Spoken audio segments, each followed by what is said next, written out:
Farmácia Economize, aqui você economiza de verdade. Sabe Caxias Notícias, conteúdo toda hora. Confira nesta edição. Brasil e Estados Unidos se comprometem a reduzir barreiras comerciais e de investimento. Outono começa no Rio Grande do Sul com queda de temperatura e chance de chuva. Senado aprova que agressor doméstico tenha de ressarcir custos do SUS e da segurança. Brasil perderá certificado de país livre do sarampo. Em Sabe Caxias você encontra conteúdo de todas as formas. Uma agência de notícias que inova todo dia para estar perto da informação. A Casa Branca divulgou nesta terça-feira um comunicado conjunto sobre a visita do presidente Jair Bolsonaro aos Estados Unidos. No texto, o executivo americano afirma que os dois países concordaram em reduzir barreiras comerciais e de investimentos. Entre elas estão a importação de 750 mil toneladas de trigo americano a uma tarifa zero de impostos e o estabelecimento de bases científicas para importação de carne suína produzida nos Estados Unidos. Os americanos, por sua vez, concordaram em marcar uma visita técnica para avaliar as condições sanitárias da carne bovina brasileira para exportação. Foi anunciada também a criação de um fundo de 100 milhões de dólares para investimento na Amazônia. Os Estados Unidos concordaram também, de acordo com o comunicado, em apoiar a iniciativa brasileira de entrar na Organização para a Cooperação e Desenvolvimento Econômico. Em troca, Bolsonaro concordou em deixar de buscar tratamento especial em demandas na Organização Mundial do Comércio. Quanto à questão da isenção de visto para americanos, Trump ofereceu como contrapartida tomar os passos necessários para que o Brasil entre no programa de viajante confiável do Departamento de Segurança Interna. O outono começa nesta quarta-feira. Na virada da estação, massa de ar frio precedida por frente fria avança pelo Rio Grande do Sul no decorrer do dia. O sol aparece com nuvens na maior parte do estado, apesar de períodos de maior nebulosidade. O avanço da frente pode trazer chuva isolada, especialmente do centro para o norte do estado. O vento vira, pode soprar moderado com ocasionais rajadas e a temperatura subirá menos. As mínimas ocorrem à noite. A Metsul antecipa que as próximas noites devem ter frio no estado, inclusive com mínimas abaixo de 10 graus em algumas cidades. As mínimas rondam os 11 graus em São José dos Ausentes e os 14 graus em Passo Fundo. As máximas, por sua vez, podem chegar a 24 graus em Santa Cruz do Sul e 25 graus em Santa Rosa. Em Porto Alegre, os termômetros variam entre 18 e 23 graus. A estação começa com o Pacífico sob o El Niño, que vai influenciar o clima ao longo dos próximos meses. No decorrer do outono, a tendência é de aquecimento maior do Pacífico Equatorial Central, o que pode levar o El Niño a ter intensidade moderada ou mesmo forte. O outono marca a expectativa pela chegada do frio, mas o começo da estação normalmente ainda tem características térmicas por vezes de verão. Alguns dias quentes são normais em abril e maio. Mesmo em junho podem ser esperados alguns dias de mais calor. A expectativa é que o frio intenso tarde mais a chegar em 2019 e que abril, na sua maior parte, seja de temperatura acima da média. Neste ano, ademais, sob o El Niño, a tendência é de um outono de chuva muito acima da média, apesar de grande parte de abril com menos chuva.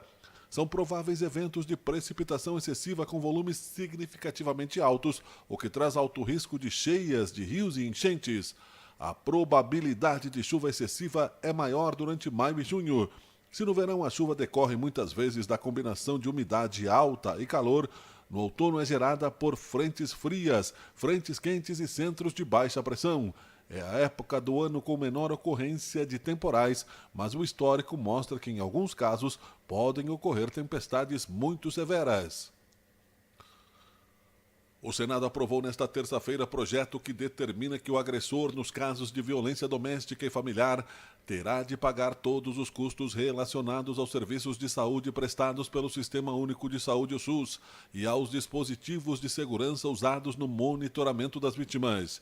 De iniciativa do deputado Rafael Mota, do PSB do Rio Grande do Norte, e Mariana Carvalho, do PSDB de Roraima, a proposta retorna para a Câmara dos Deputados por ter sido modificada na votação em plenário.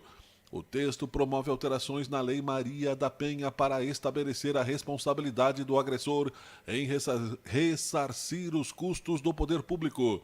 O ressarcimento será revertido ao ente público, a qual pertence a unidade de saúde que prestar o serviço. Para a proteção da mulher, o texto impede que o agressor utilize o patrimônio da vítima ou dos seus dependentes para efetuar o pagamento e ainda veda a possibilidade de atenuante e substituição da pena aplicada. Relator do projeto na Comissão de Constituição e Justiça e Cidadania, o senador Roberto Rocha disse considerar a proposta conveniente e oportuna. Para o senador, a violência contra a mulher exige integral atenção à saúde da vítima, apoio psicológico, além da adoção de medidas protetivas. Ele lembra que muitas vezes os serviços são prestados por intermédio do SUS, de modo que o ônus com o tratamento também recai sobre a sociedade. O Brasil perderá o certificado de país livre do sarampo. O Ministério da Saúde informou nesta terça-feira à Organização Pan-Americana de Saúde o registro de um caso de sarampo endêmico no Pará, em 23 de fevereiro deste ano. Desta forma, o país iniciará um plano com duração de 1 ano para retomar a classificação. Em comunicado, o ministro Luiz Henrique Mandetta informou que as taxas de vacinação caíram muito nos últimos anos e precisam voltar ao patamar de 95%. O ministro acrescentou que uma secretaria será criada para monitorar os índices de imunização do país. Outra medida é a veiculação de uma campanha em abril para estimular a vacinação contra a doença no estado do Amazonas e nos estados de Roraima e Pará, que desde o ano passado registram a transmissão ativa do vírus. O foco da imunização são crianças de 6 meses a menores de 5 anos, público com menor indicador de imunização e mais vulnerável. Os primeiros casos da doença foram identificados em fevereiro de 2018. A partir desses casos, o bloqueio vacinal foi intensificado com campanhas específicas em Roraima e em Manaus no primeiro semestre. A campanha nacional para as crianças ocorreu em agosto. De acordo com o Ministério da Saúde, até 19 de março deste ano, 48 casos de sarampo foram confirmados no Brasil, sendo 20 importados e 28 endêmicos. Dos casos endêmicos, 23 foram registrados no Pará e 5 no Amazonas. Em 2018, o país teve 10.326 casos da doença, com pico em julho. A vacina contra o sarampo está disponível nos postos de saúde. A doença provoca infecções respiratórias, otites, diarreia e doenças neurológicas. Algumas das sequelas são redução da capacidade mental, cegueira, surdez e retardo do crescimento. Nos casos mais graves, o sarampo pode levar à morte. O Brasil recebeu o certificado em 2016, após a OPAS ter considerado que o país havia eliminado a doença. No ano anterior, o país havia registrado os últimos casos. Farmácia Economize, aqui você economiza de verdade. Sabe Caxias Notícias, conteúdo toda hora.